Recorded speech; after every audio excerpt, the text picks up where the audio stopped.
இதுக்கெல்லாம் காரணம் நீங்க மட்டும்தான் அத்தை. ஒரு மருமகளை எப்படி நல்லா வச்சுக்கணுங்கிறத எல்லா மாமியாரும் உங்களை பார்த்துதான் கத்துக்கணும் அத்தை. எத்தனை பிறவி எடுத்தாலும் நான் உங்களுக்கே மருமகளா வரணும்னு ஆசைப்படுறேன் அத்தை.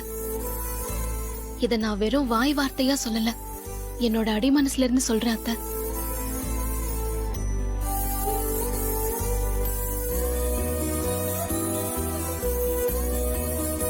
தீபா, ஆரம்பத்துல நானும் உன்னை சரியா புரிஞ்சுக்கலமா. என் பையனை ஏமாத்தி கல்யாணம் பண்ணிக்கிட்டேன்னு கோவமா தான் இருந்தேன். அதனால உனக்கு எதிரா சில விஷயங்களையும் நான் செஞ்சேன். ஆனா போக போக உன் நல்ல குணத்தால என் மனசுல இடம் பிடிக்க ஆரம்பிச்சிட்டேன். ஒரு கட்டத்துல இப்படி ஒரு தங்கமான மருமகளையா நான் வெறுத்தேன்னு என்னையே சங்கடப்பட வச்சுட்டேன்.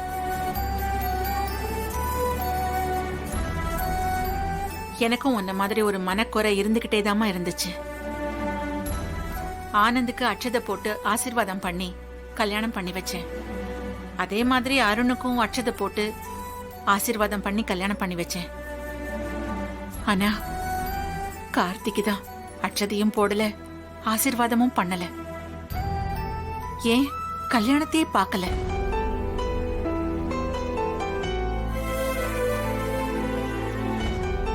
இந்த மனக்குறையை எப்படி சரி பண்றதுன்னு தெரியாம கவலையோட இருந்தேம்மா. அப்பதான் நீ உன் கல்யாண ஆசையை சொல்லி என் மனக்குறையை தீர்த்து வச்ச.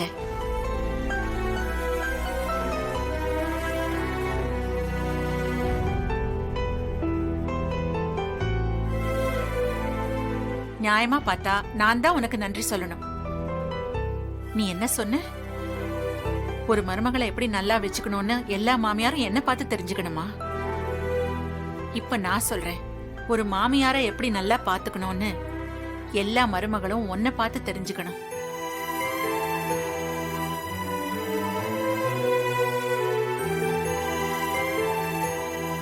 நீங்க சொன்ன இந்த வார்த்தை போதும் அத்தை.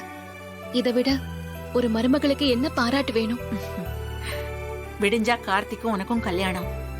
நான் உங்க கல்யாணத்தை பக்கத்துல இருந்து பார்த்து அட்சதை போட்டு ஆசீர்வாதம் பண்ண போறேன்.